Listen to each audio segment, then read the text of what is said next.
Here is the second and last 2-minute history of Blossom Hill Cottage. In case you're wondering where it is, it's on the edge of Ambridge, to the north of the village green, just beyond the cricket ground, before you get to the lodge and the entrance to Grey Gables. We left Blossom Hill Cottage in 1993 in the hands of its new owner, Usha Gupta. In 1995, Usha was mugged after an evening out with Richard Locke, the village doctor. Then a rock was thrown through the window of the cottage, and next a swastika and racist slogans were painted on the walls. Finally, Usha had ammonia thrown in her face. This series of attacks was mounted by a small gang led by Spanner Bridges and including the 17-year-old Roy Tucker. Usha nearly sold up to move back to Borchester, but was persuaded to stay by Dr. Locke, who had moved into her spare room and then into her heart and her bedroom.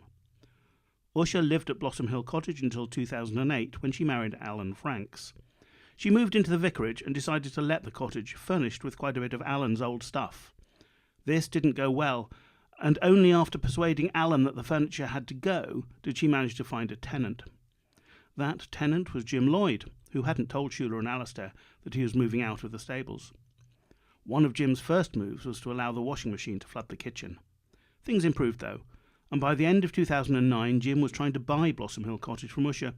She turned down his offer, but he stayed on as a tenant. By 2013, Jim had moved out, but Usha was able to find a new tenant, the herd manager for the estate dairy, a very nice man named Rod Titchener.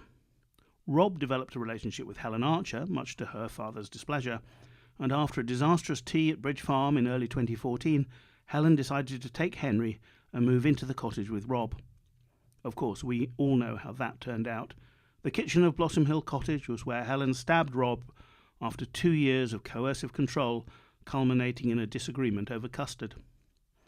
Usha finally gave Rob notice to quit Blossom Hill Cottage in the autumn of 2016, and soon after that she let the place to Alistair's new veterinary partner, Anisha Jayakody, who lived there until her departure to Newmarket in the summer of 2018.